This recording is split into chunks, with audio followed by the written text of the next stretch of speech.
A major U.S. daily story about subliminal messages. I don't think we need to be subliminal.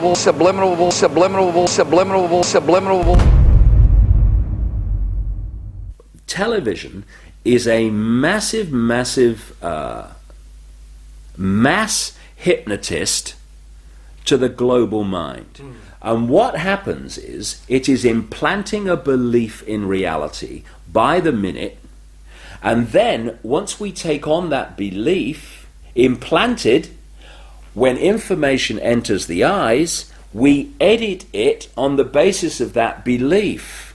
And so what the global population is subjected to, suffering from, is actually literally mass hypnosis. And when we talk about people who kind of start to see things and see the manipulation they couldn't see before, what do we say about them? What do they say about themselves? They say, I woke up. Exactly what they've done.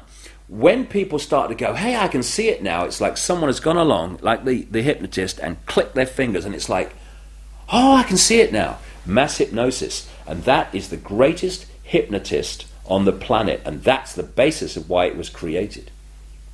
A 49-year-old unidentified man went berserk last night. Where does she get her view of the world? Shotgun. 14 people are dead, including 3 Who will be her children. role models? Never been a better time to buy. What values will she have? Whose child is she? Yours or the network's?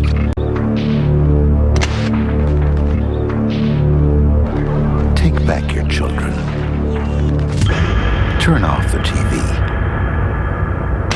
And when you start to research the subliminals in advertising and television, what staggers you is not what they do and what's there, but the scale of it. I mean, it's like our consciousness is being hit by an explosion of this stuff. Because you see, this is another interesting point. Experiments have shown that about 1.5 seconds before the conscious mind decides to take action, move its arms or whatever, speak, 1.5 seconds before it consciously decides to do that, the electrical signals have begun in the brain to do it. For me, the conscious level is the experiencer and observer of reality, but the subconscious is the creator of it, the generator of it. And this is why the Illuminati want the subconscious mind through subliminals. What does subliminal mean? It means below threshold. It's below the threshold the conscious mind picks up, but the subconscious mind picks everything up like a sponge. And therefore they are planting these thoughts into the subconscious, which then filter down into the conscious, and we think we're having our own thoughts, when actually they're implanted thoughts done at a subliminal level. Rats were caught in the sewers a week ago. Now they're stopped. When the plastic door is raised up, the rats will shoot out like bullets. It was a common punishment in Imperial China. No, don't you do it. Don't you do it. Not me. Julia.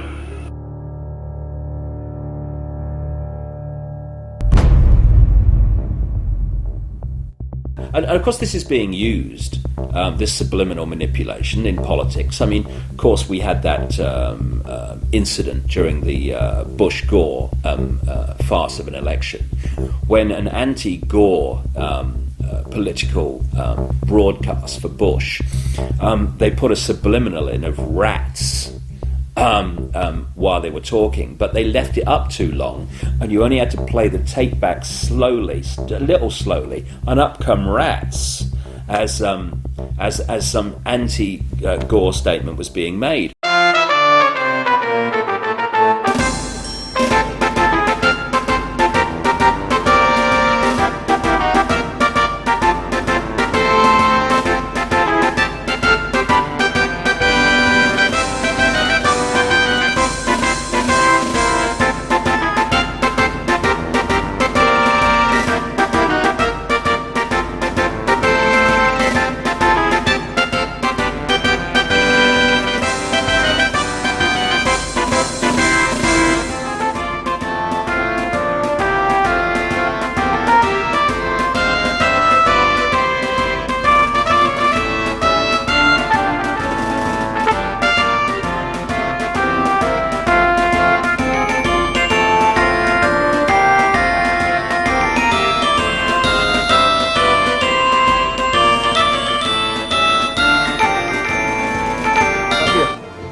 Necesito tu voto para seguir luchando por el futuro de nuestros hijos.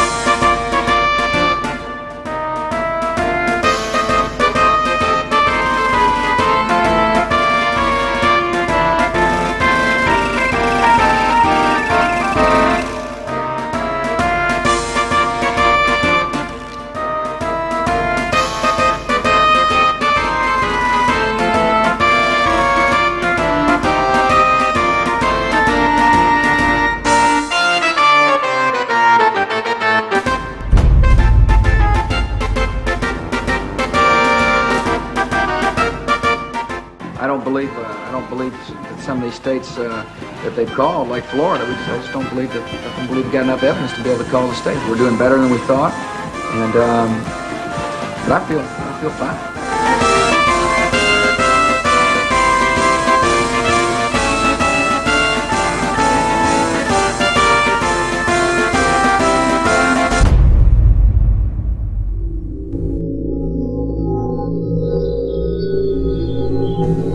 In accordance with the laws of the state of Florida, I hereby declare Governor George W. Bush the winner of Florida's 25 electoral votes for the President of the United States.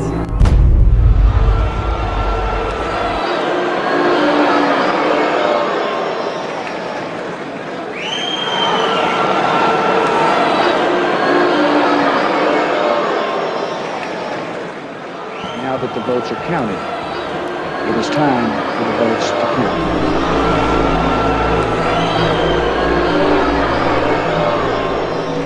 I wish to point out that our American democracy has triumphed once again.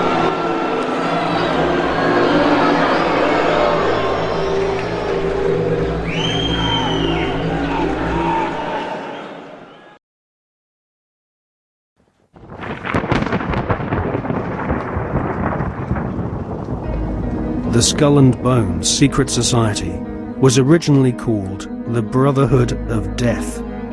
George Bush Jr., his father George H.W. Bush, and his grandfather Prescott Bush have all been initiated into this macabre fraternity, which was established in 1832 at Yale University by William Huntington Russell, whose family were America's biggest opium smugglers.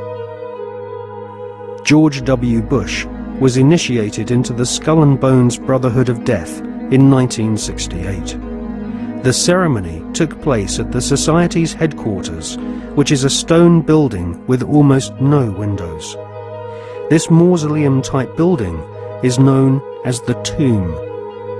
There is a small enclosed courtyard, an internal chamber where initiates lay masturbating inside a coffin, and a museum of artifacts held sacred by the Society's members, which are all called bonesmen, regardless if they are male or female.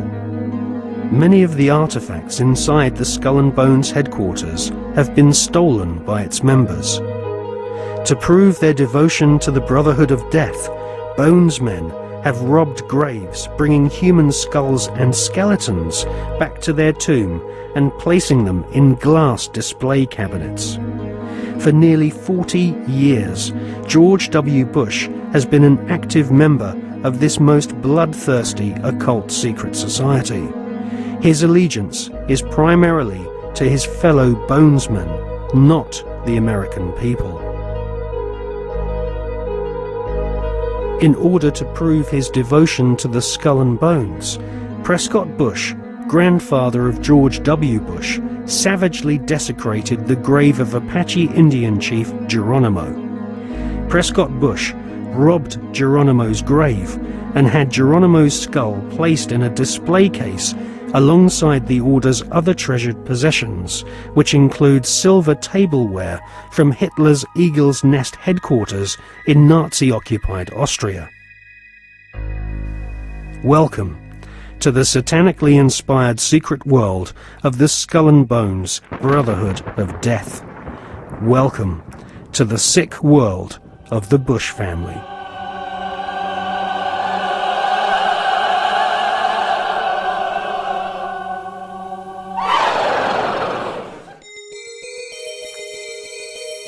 The Skull and Bones headquarters is on the campus of Yale University. Yale is home to several other lesser secret societies, including the Scroll and Key. Alexandra Robbins is an American journalist who has written a book about the Skull and Bones called Secrets of the Tomb. In her book, she traces the origins of this cult, which was funded from profits of the Russell Company in the early 1800s. The Russell Trading Company was nothing more than an opium trading empire, which, still to this day, is the corporate arm of the Skull and Bones Secret Society. William Huntington Russell had travelled in Germany during his student years and was befriended by a disciple of Adam Weishaupt's Bavarian Illuminati. Upon returning to the USA in the early 1800s, Russell used some of his family's opium wealth to fund the building of the tomb at Yale University. Russell initiated several of his fellow classmates, including Alphonso Taft, who would go on to become the Secretary of War and ambassador to Russia. Alphonso Taft's son became President of the United States, and so a time-honored tradition of hereditary membership of the Skull and Bones Brotherhood of Death was begun.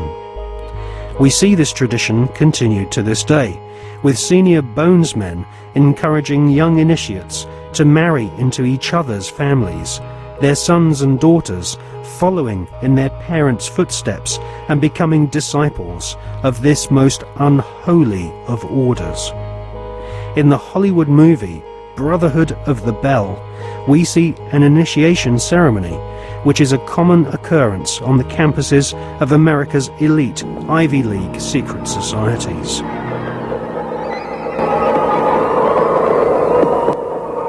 Mr. Patterson, Philip Everest Dunning, Mr. Chad Harmon, Mr. Dunning. Mr. Dunning, the Articles and Letters of the Brotherhood.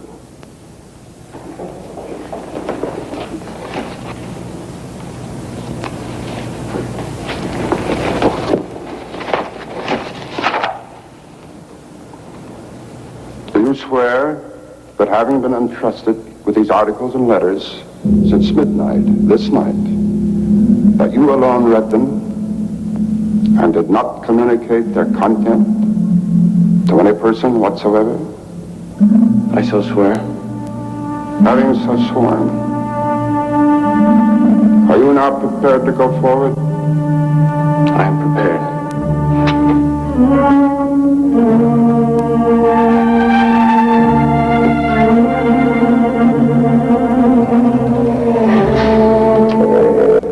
Mr. Dunning, for over 200 years, Brothers of the Bell have been initiated before the spell, and in the same ceremony at sunrise. 22 years ago, Mr. Patterson stood due east in your place, and I became his senior, as Mr. Patterson is now yours. One day, Mr. Patterson will stand due south, and he will induct a Brother of the Bell, and you will become senior.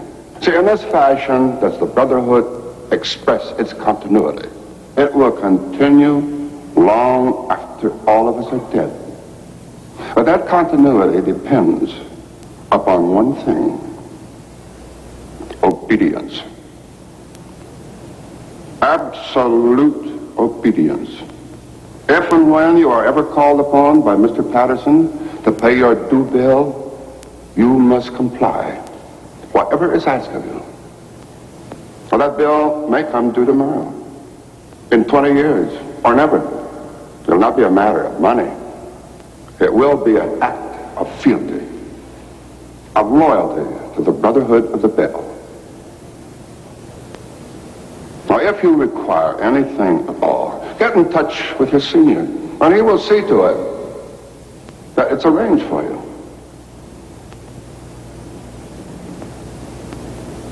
Are you ready for the oath? I am. The oath, gentlemen. I, Chad Everest Dunning, do swear in absolute faith that I shall reveal no secret of the Brotherhood respect my brothers and myself, that I will act as they desire, secure their interests as if they were my own. And I pledge this, my honor, my fortune, and my life.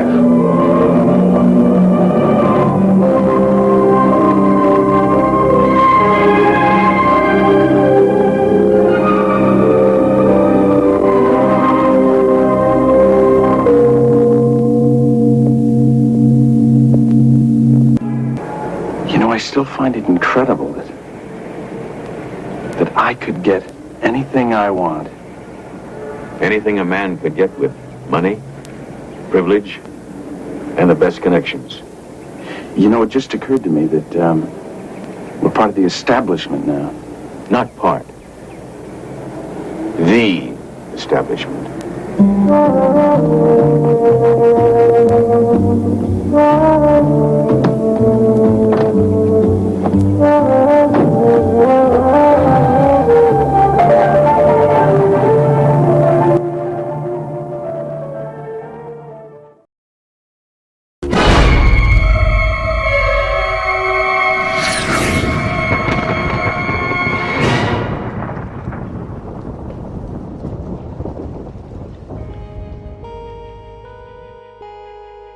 In her fascinating book, American journalist Alexandra Robbins claims to have unearthed a skull and bones plan to dominate the world.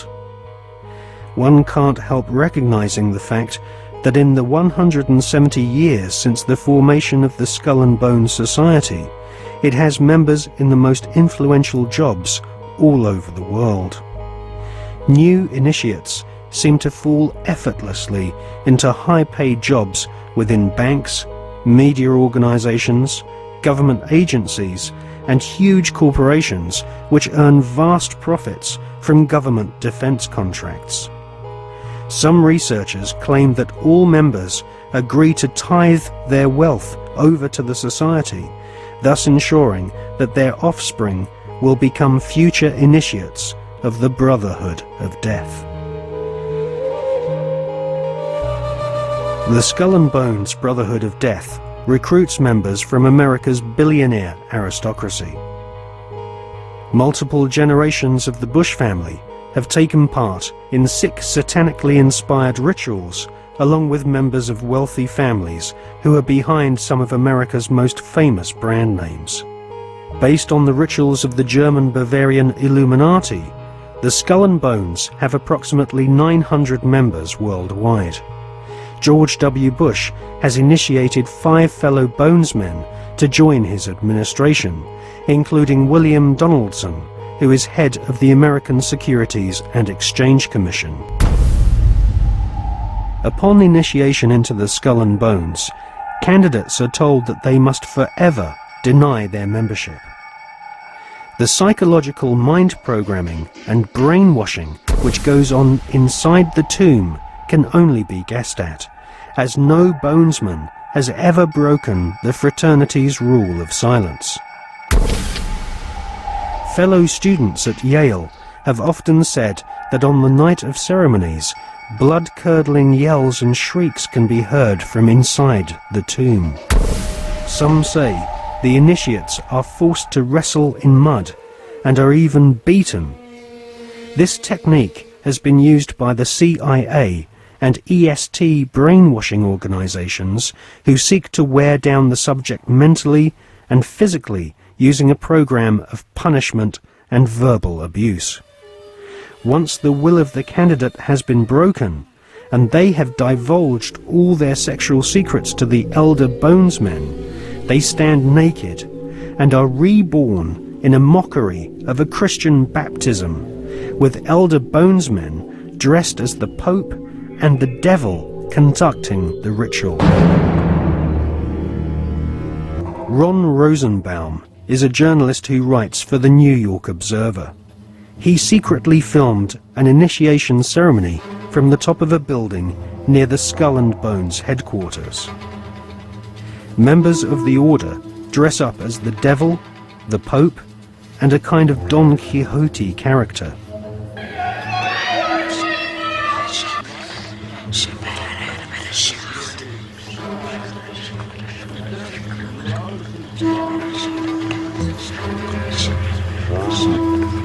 The Pope wears a white monogrammed slipper which rests upon a stone skull. Each initiate is led into a chamber where fellow members shout obscenities and abuse the new initiate. The initiates are told that they are superior beings and are part of a privileged elite who use war, terror, and famine to control Earth's human population. This callous philosophy was illustrated in the Hollywood movie Skulls, made in 1999.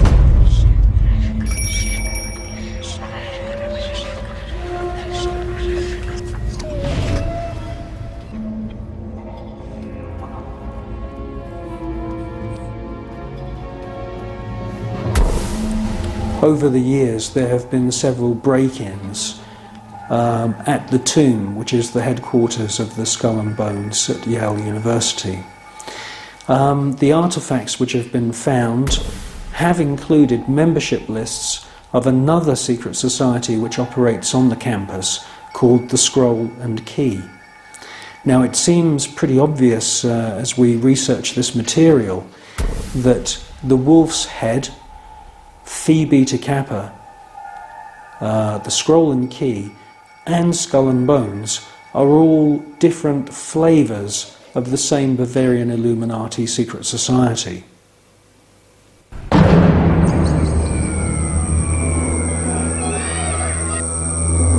One by one, each new member is thrust to his knees and bows before the devil.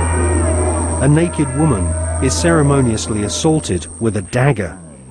The devil lays each initiate into a coffin, and a ribbon is tied to their genitalia.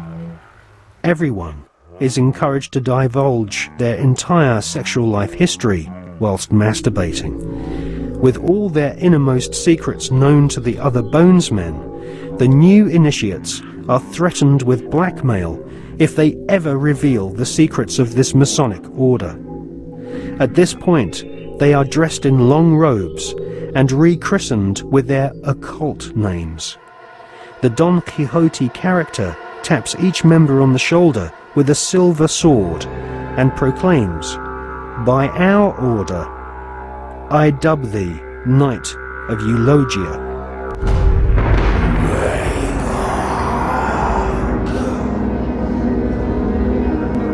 We can exclusively reveal that George Bush Sr.'s occult name is Magog, which is the name of the evil army commanded by Satan to visit Earth and destroy the kingdom of Christ.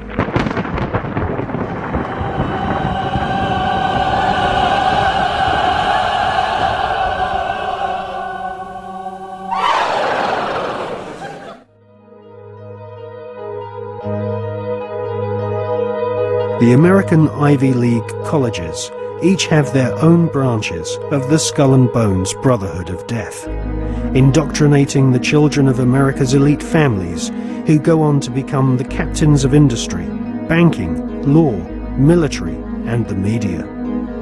The epicenter of this elite cabal is Yale University. The last 3 presidents attended Yale, as did the terrorist expert Paul Bremer III, who governs Iraq for the Bush-Cheney Skull and Bones elite. Members of the Anglo-American Illuminati network also share the same philosophy. They believe in a single, all-powerful superstate, which is governed by a single world leader. If the Illuminati were successful, and their dream would come true, it would be a virtual hell on Earth. That is what the New World Order is all about. It's a living hell. It's Orwell's worst dream and nightmare.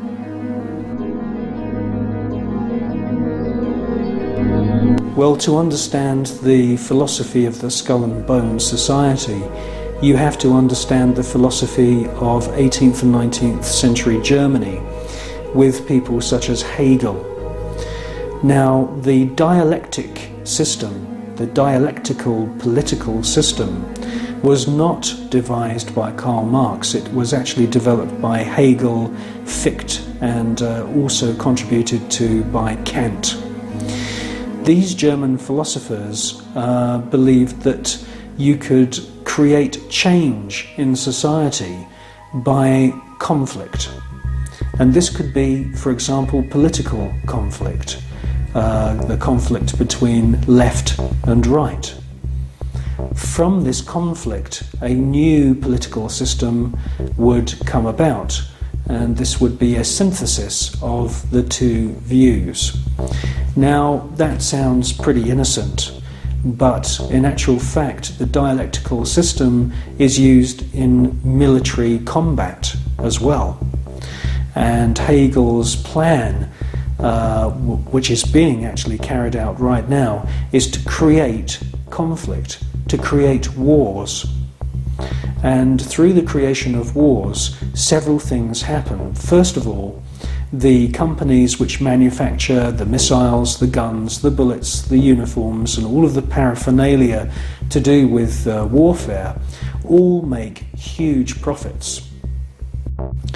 Secondly, there is a culling of the male population. Since the 1950s, we've had several reports from think tanks that feed information into the European Union, the British government, and also the American government, which are recommending depopulation.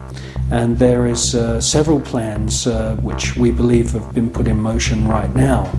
And obviously war is one way of depopulating the planet. Now, in addition to creating false conflict and engineered wars, the Hegelian philosophical system, which is being followed by the Skull and Bones Society at Yale and also the group at All Souls College at Oxford University, the Hegelian system also requires complete and utter obedience from everyone in society. The idea of freedom, freedom of thought, freedom of the individual to choose what they want to do with their lives doesn't come into play at all under this German Hegelian system.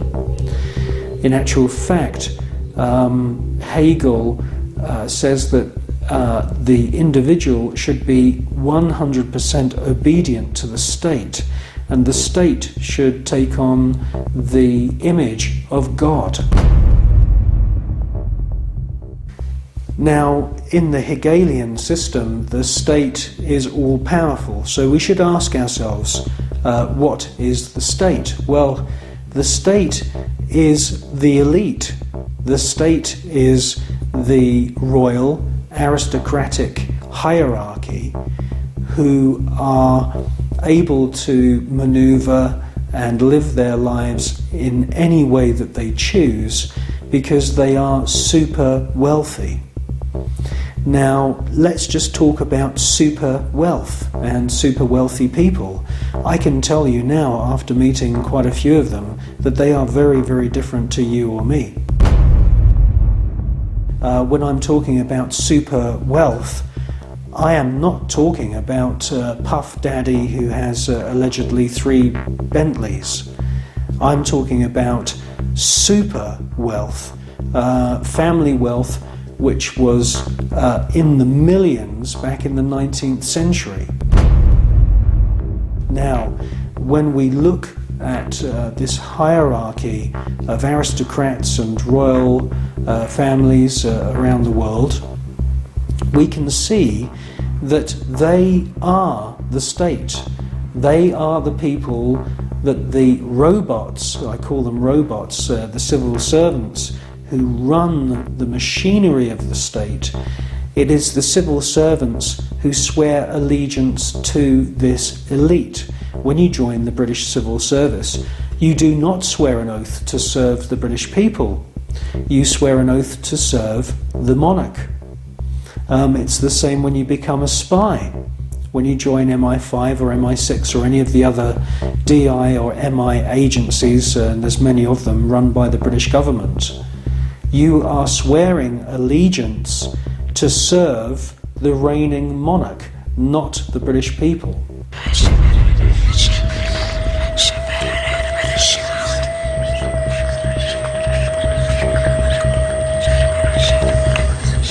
While the American people sing the Star-Spangled Banner, the most powerful people in the USA and Europe salute the ancient symbol of the Brotherhood of Death. In the book, Who's Who of America's Elite, the author has found that the Order of the Skull and Bones encourages its members to intermarry, thus keeping their spectacular wealth all in the family.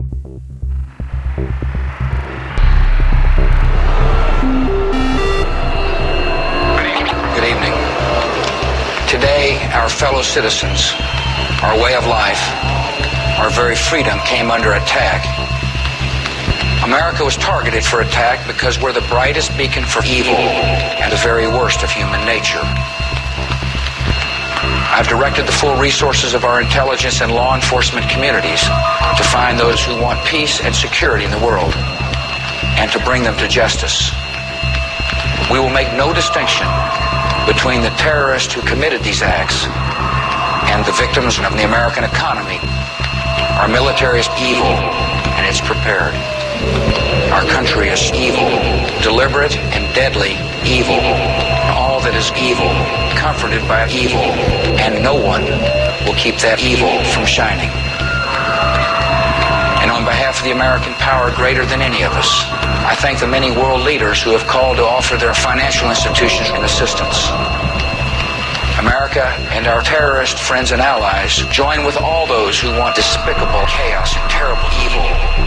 And we stand together to win the war against all that is good and just. None of us will ever find those responsible. Thank you. Good night. And God. Alive! It's alive! Now they will know why they are afraid of the dark. Now they will learn why they fear the night. There is nothing wrong with your television set. Do not attempt to adjust the picture. We are controlling transmission. I want counterculture. I want anti-establishment. This is mass madness, you maniacs! Quiet, numbskulls, I'm broadcasting. I believe America is ready for a new beginning. The new Prime Minister of India is, no.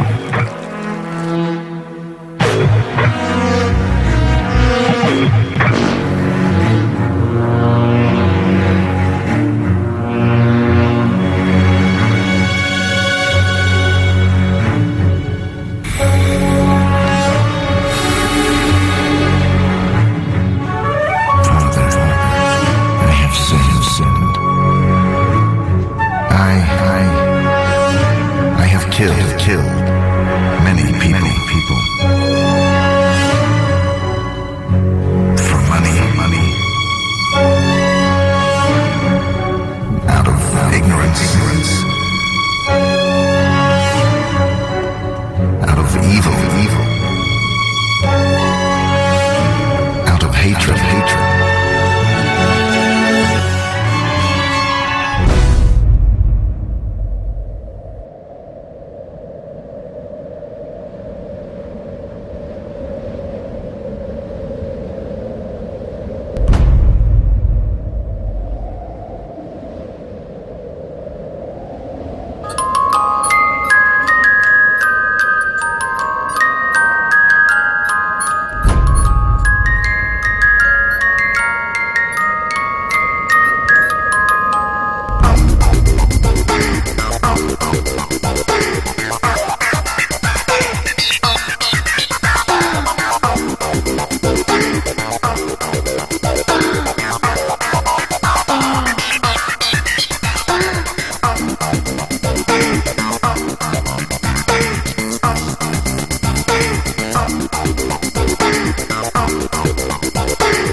The Skull and Bones was founded using money from opium.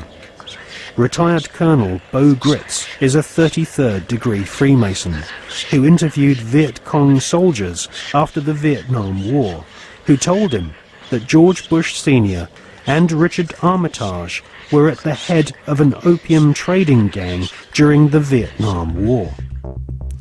Afghanistan is the world's largest supplier of opium, and since the US invasion in 2002, the growing of opium poppies has reached staggering proportions, with money from the British government being used by opium farmers to plant gigantic fields of poppies. The BBC confirmed in April 2004 that since the invasion and occupation of Afghanistan by British and American forces, poppy production has reached an all-time high. Bonesmen have never had such an ideal opportunity to follow in the footsteps of their forebears and start smuggling opium. The American and British war machines are commanded by men who have all sworn allegiance to the blood-curdling murderous demon gods of the Illuminati. They are sacrificing the lives of your sons and daughters on the altar of the all-seeing eye.